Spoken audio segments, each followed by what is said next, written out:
What would the world look like if the Mediterranean Sea was not a sea, but a desert? Holy flippin' smokes. Is that a mother flippin' TNO reference? TNO is the best frickin' mod.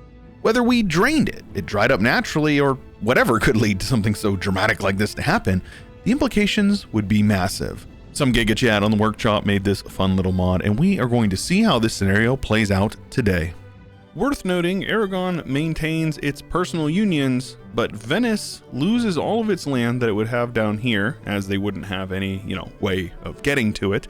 They're still guaranteeing the Knights and Albania for reasons, but Crete, Corfu, and Naxos are all independent, autonomous nations. Coastlines have mostly been given to the Mams. Tunis got a large chunk of coastline, and it looks like Tlemcen and Morocco got a little bit, but Granada got 2 provinces on their own, with Ceuta going from Portugal over to them as well. Up in the north, Aragon got a couple, Genoa got a couple. Looks like Pisa has grown. Pisa's nice and big now. Siena has also grown. And then the Pope Man got a little bit of land, and then Venice and Naples split most of, I think this is the Ionian. Is this the Ionian Sea? I actually don't remember. And this is the Turanian, I believe. You'd think I know them better after all this time, but I am American after all. Aside from that, the world is the same. Except, we got rid of the natives. We always get rid of the natives. Why? Because I don't like their kind. No, but for real, it's because it hurts performance. People have made comments like that in the past, like, oh, you just don't like the natives. Like, yeah, sure, bro. That's what it is. I don't like the natives. What terminal brain rot does to an MF. Regardless, this one is going to be good. I'm excited for this because the general powers of like the Western powers and then the North African powers generally don't really clash a whole lot, barring, Castile and Aragon getting over some land into here. And the Mams are normally quite safe, at least until the Ottomans start coming around the Levant. But I don't think that's going to protect them this time, considering the fact that there is there's ground that they can just march on. Looks like the terrain is like also completely borked. This is like all desert, which is going to hurt Italy a lot. Like the development in Italy is going to take a huge hit. Kind of crazy how much desert there is actually. Lots of drylands, desert, couple of highlands provinces over here. But literally even northern Italy and Milan is all desert, which I'm sure that's going to hold them back. And off the top of my head, I can't tell if the trade nodes are changed a lot. I do think that Tunis normally flows into Genoa, but I don't know if it normally flows over here. Yeah, I'm actually not sure about that one. I'm so used to looking at the post-Fina map that I actually forget stuff from vanilla like all the time now. Either way, this is gonna be a good one. If you guys are excited, make sure you leave a like on the video. Don't forget to subscribe if you haven't already. And what do you say we turn it on up to speed 5 and unpause? 1 year in, and we've already got -2 stability in the Infantes of Aragon going on for Castile, and the Mams are over here attacking for reconquest of some of their core territory. I guess it is their core territory, so their prerogative and all that. Oh my gosh, what in the world? What happened to you, Ottoman? What in the freaking world happened to you, bro? They have lost so much land, and they are being decked on by like everybody and their cousin, and Byzantium got a ton of land back. Oh my gosh. Looks like being split down the middle with a sea and a pretty solid galley fleet is a strength for the Ottomans. The Black Sea is pretty useless to them because they could just get marched on by any direction, so wow. So, safe to say that the auto blob will not be auto blobbing this time around, at least barring any major upsets. Meanwhile, Tunis is annexing Sicily, by the looks of it, and split Tlemcen with Morocco. So they're looking pretty good. And the Mams are pushing south as well as over into Arabia. So a lot of these boys are actually doing pretty good. Also, Yellow Farce making an appearance this time around, which is awesome. Somebody had left a comment, and I think this is probably the truth, that in vanilla, in like the Winds of Change, I assume, they made it so there was an event for them to pick their color, and it was leaning into the joke about them changing the color of Farce every couple of patches for, seemingly arbitrary reasons. If so, I am a huge fan of that, and I really, really appreciate that Tinto did that. But oh my gosh, I cannot believe the Ottomans just got dominated like that. That is actually so big for like, the future of the game. Like there's going to be major changes because of that. Major changes beside that, and the fact that there is no Mediterranean Sea, right? There's just the Mediterranean desert. Okay, so we are seeing quite a bit of domination from Tunis, of all people. They have reached over and kissed Naples and kissed them right on the mouth and annexed most of their land, with the Pope looking to sweep up the rest of them. Meanwhile, Aragon also has lost some core territory to Tunis here, quite a bit, and Castile looking to occupy a bit more. Interestingly enough, I don't think Morocco or Granada have changed basically at all. Maybe Morocco took a couple more provinces from Tlemcen or somebody over here, not sure. France is actually blobbing over here, and it looks like the 100 Years' War is underway. Maine was given to them by England, but it looks like they have attacked for their cores and or Brittany, so France is probably going to be pretty spooky once they start consolidating the land around here. Just like the English is consolidating the lands across the Irish Sea, making it all red. Ugh. As a person with at least nominally Irish descent, this makes my heart hurt. But it's hard to say because I'm literally just like a generic Western European American, you know, like my first name is Irish, my last name is English, and I've got like grandparents and great grandparents with French, German, Spanish, and then English, Irish, and some Scandinavian ancestry. So I'm basically a mutt. The European mind cannot comprehend. Either way, the Mamluks continue to push over into Arabia, and they've actually pushed up quite a bit into Anatolia. But looks like Byzantium would like to have something to say about that, because Byzantium, despite getting occupied by a bunch of rebels, has annexed a ton of their cores from Epirus. They're allied to Crete, and they are fighting against the Mamluks, and it looks like they're kind of going tit for tat, though their capital of Constantinople is occupied at the moment. So it really could go either way. I would love to see Byzantium rise and do well, but only time will tell that. They are kind of on an island out here, though there is quite a few Eastern Orthodox countries, so they have a chance. Otto is still around with 4 provinces to their name, which is just so nice. I love that. QQ warring with Georgia, and Timurids, believe it or not, has annexed most of their subjects except for Transoxiana, who is still their subject. And it looks like they just conquered Baluchistan, and they are looking to push over here into Punjab. So we might see a Mughals formed by the AI, which I'm always a fan of that. Oirat has annexed Mongolia, and they are looking big and spooky. They are not friendly with the Ming, and I doubt they're going to be.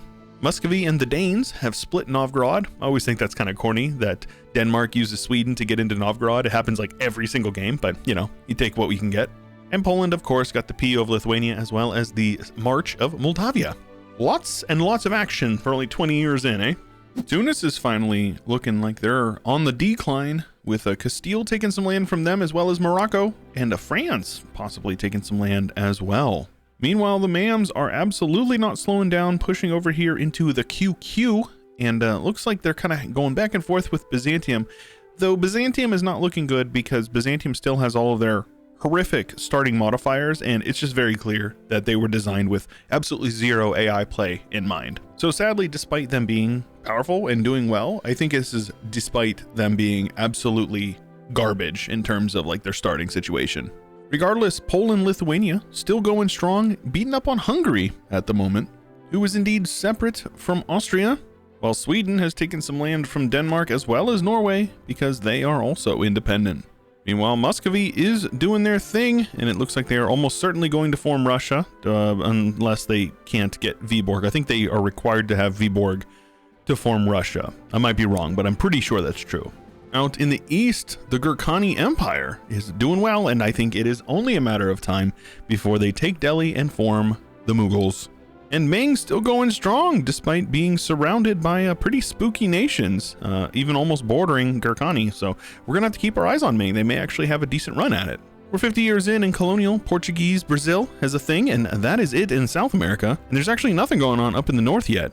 And Ming remains the #1 great power, very closely followed by Gurkhani, the #2 great power. And then France, actually looking pretty solid in the 3rd spot, with Poland neck and neck with them for 4th. 5th going to Hungary, who's looking pretty strong. Muscovy, who would actually be #4 once they embrace the institution, with Castile and the Mams, with 600 development of their own, rounding out the top 8. So pretty competitive and pretty solid showing from basically everybody across the board. And to mostly nobody's surprise, yeah, Byzantium is gone. However, the Knights have relocated over to Malta. Apparently, this is Malta. Tripoli is also here, surrounded by the Mamluks, France, and Spain, because this is terrifying. I actually don't, I don't like this at all. Almost as spooky as this giant Poland Lithuania, who is invading and destroying Russia at the moment. Operation Barbaroski. And while we're on the topic of nations that are overperforming, how about Gurkhani pushing over here with Ming collapsing? No surprise. But yeah, for some reason they decided against forming the Mughals. Now they're just Gurkhani, and they are enormous and terrifying. Japan has invaded Manchuria, but has left Korea alone because reasons. And speaking of Korea, beautiful 1444 borders.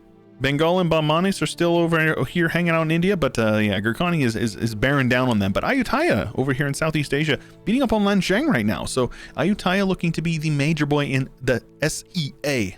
Spain colonizing down under, as well as lots of stuff down here in Africa, the Spanish Niger, Congo, and South Africa, with Portugal taking this, and I assume this is England down in Natal. South American is mostly Portuguese, but the French have arrived. English in Mexico, of all people. The Caribbean is almost exclusively Spanish, with the East Coast getting a little bit of English, a little bit of Dutch, and a little bit of Scottish, and then also a little bit of Portuguese over in Louisiana. So that's pretty good. A nice spread, I think. West Coast going exclusively to the Portuguese. And Germany very much getting encroached on. I basically didn't even realize that Hungary has been like annexed. It's basically, they're completely out of Hungary now, which is funny, in Croatia for the most part. And Austria is gone, with Vienna going to the Bohemians. We also have the Swedes getting over into northern Germany, and Gotland getting some land, if you can believe that. Curious how that happens, because Sweden is actually kind of spooky, beating the tar out of Denmark at the moment, who lost Copenhagen to Lubeck and Jutland to Hamburg. Absolutism is almost upon us. We did have the League War, and it looks like the Catholics came out on top with 1 free city and 25 princes. Though the Protestant Reformation rocks Germany, as you would expect, with Anglican and Reformed over here on the British Isles. We've also got a bit of Reformed over here in the Balkans, as well as in the Swiss lands, the Low Countries, and a little bit of Protestant up here in the Great White North. So the Great Powers list has definitely shifted, with France very much taking the first spot, though Gurkhani is well out in first after they embrace that institution. So we're going to have to keep our eyes on them. Always love to see a non-European power kind of stealing the spotlight, so to speak. We then have Spain in the number 3, with Poland neck and neck with them for the 4th. They're probably stronger because Spain has some colonies, and I think that's kind of inflates Great Power list. And then we have England with their colonies in the 5th, almost certainly below what these guys are below them because of their colonies. Portugal, the Mams, with almost 1,200 development in the 7th spot, and Russia with almost 1,000 in the 8th. But yeah, Poland is beating the tar out of them, so we'll see how they go after this. And though things around the Mediterranean desert may seem to be quite stagnant, I assure you, there's a lot going on in the world.